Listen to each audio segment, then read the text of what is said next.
Subscribe कीजिए royal teacher को education संबंधी न्यूज़ तुरंत पाने के लिए। शाला दर्पण पर एसएमसी व एसडीएमसी खातों का विवरण इस प्रकार करें। दर्ज सभी विद्यालयों के लिए है। आवश्यक अंतिम तिथि है 30/11/2022। प्रतिमाह 5 तारीख तक करनी होगी आपको entry fund and management tab में।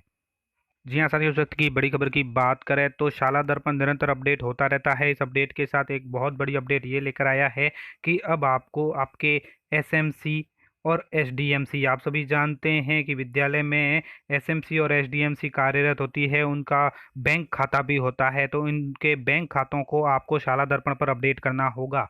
फंड एंड मैनेजमेंट टैब के अंतर्गत इसको एसएमसी और एसडीएमसी के खातों को चेक के साथ, ब्लैंक यानी जो कैंसल चेक है, कैंसल चेक के साथ इन खातों का विवरण आपको दर्ज करना होगा।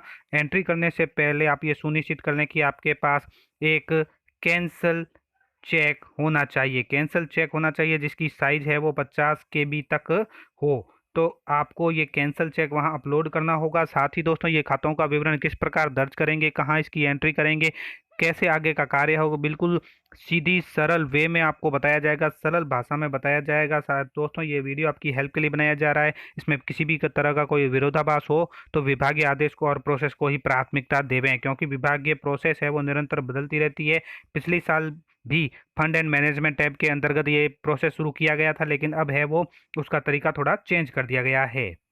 यहाँ आपको कुछ तरीके बताए जाएंगे, हिंट दिए जाएंगे, जिसके माध्यम से अगर आप करने बैठोगे एंट्री तो इजी वे में बिल्कुल हो जाएगी। तो दोस्तों मैं आपको ले चलता हूँ शाला दर्पण पे। गूगल क्रोम में जाकर टाइप करेंगे राजरमसा।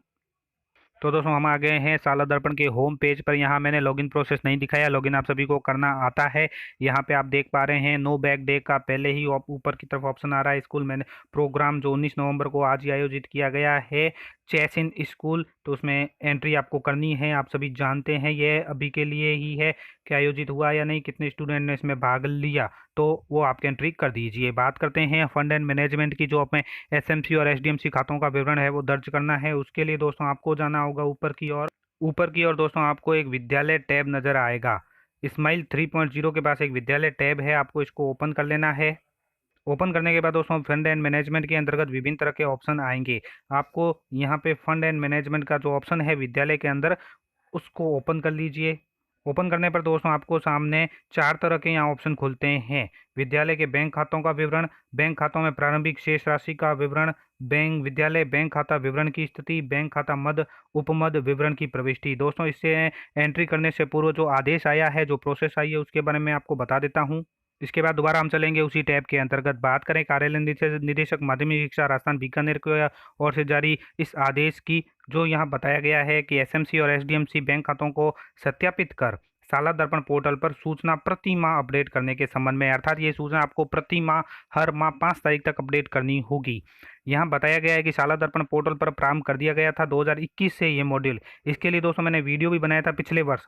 फंड एंड मैनेजमेंट मॉड्यूल में बैंक खातों को सत्यापित करने और बैंक खातों की प्रविष्टियों के प्रमाणीकरण एवं समय समय पर सूचना अपडेशन हेतु निर्देश में यूजर मैनुअल जारी किए गए हैं। उक्त मॉड्यूल में अब तक अनेक विद्यालयों द्वारा विवरण दर्ज नहीं किया गया है अथवा उनको सत्यापन नहीं करवाया गया है।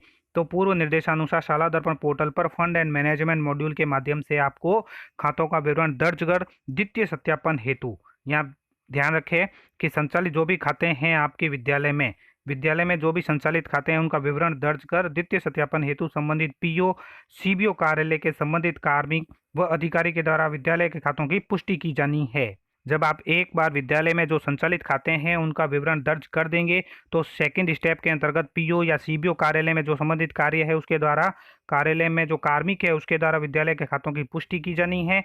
विद्यालय में खातों की पुष्टि किस स्तर पर लंबित है वो भी आप देख पाएंगे फंड एंड मैनेजमेंट टैब में।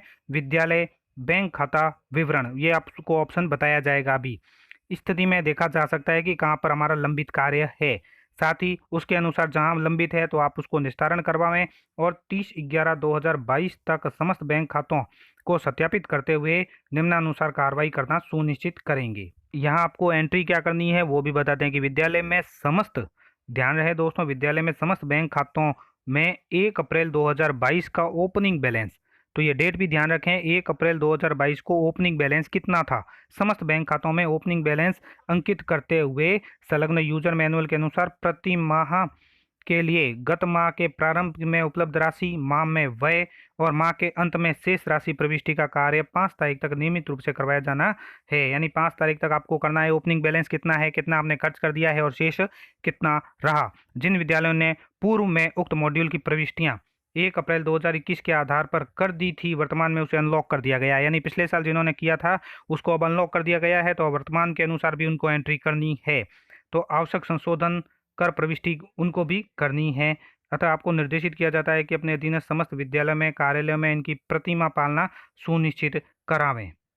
अब बात कर लेते हैं दोस्तों दोबारा शाला दर्पण पे। तो शाला दर्पण पे आप जब आओगे इस तरह से फंड एंड मैनेजमेंट टैब में, तो सबसे पहले तो आपको यहाँ विद्यालय में बैंक खातों का विवरण पॉइंट नंबर 1 जो ऑप्शन आ रहा है उसी को ओपन करना है। ओपन करने पर दोस्तों यहाँ पे विशेष नोट लिखा आ जाएगा जो आप सभी पढ़ सकते हैं कि बैंक खातों की प्रविष्टि करते समय ओपनिंग बैलेंस में 1 अप्रैल 2022 का ओपनिंग बैलेंस का इंद्राज करना है। यानी 1 अप्रैल 2022 को कितनी राशि थी वो इंद्राज करनी है। यदि पूर्व में खातों की प्रविष्टि की जा चुकी है तो एडिट करके 1 अप्रैल 2022 का ओपनिंग बैलेंस आपको डालना है। तो सबसे पहले आता है खाता रोकड़ पंजिका का प्रकार और खाते का प्रकार। तो यहाँ पे आप दर्ज करोगे कि आपका खाता किस प्रकार का है। एसएमसी का खाता है, एसडीएमसी का खाता है, छात्र कोष हेतु खाता है, विद्यालय कोष हेतु खाता है, बोर्ड परीक्षा कार्य हेतु खाता है, एसडी एमडीएम खाता है, शून्य राशि खाता यानी समग्र राशि का खाता है।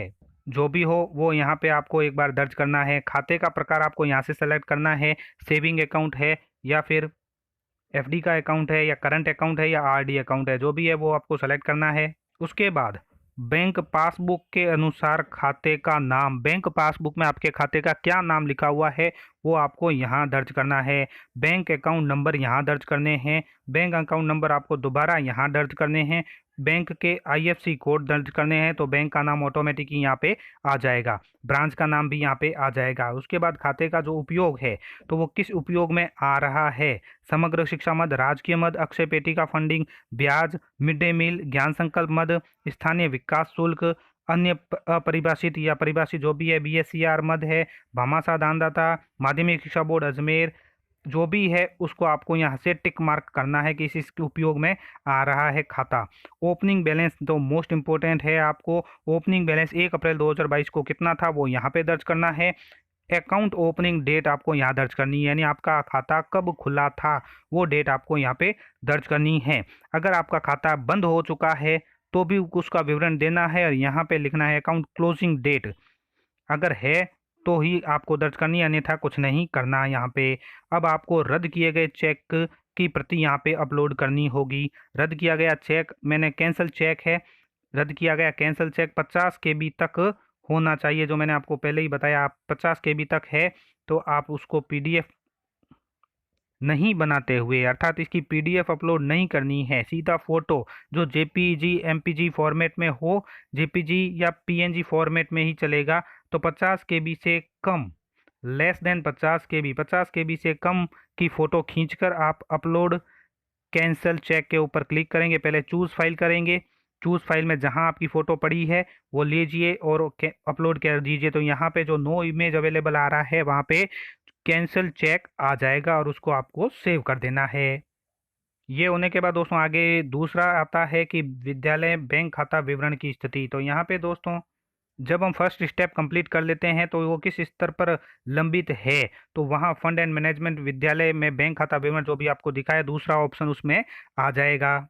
जैसे जैसे आप खातों का विवरण दर्ज करते रहोगे तो यहाँ पे आपके खाता है वो सारे जो भी है वो यहाँ पे आते रहेंगे। उसके बाद दोस्तों ऑप्शन और भी आ रहा है, जैसा कि दोस्तों यहाँ पे दिशा निर्देश जारी हुए हैं उसमें ये बताया गया विद्यालय में जो टैब खाता उपमद विवरण है, ये तीसरा ऑप्शन जो हमारा आ रहा है बैंक खाता मद और उपमद विवरण की प्रविष्टि, और चौथा है बैंक खाता प्रारंभिक शेष राशि का विवरण।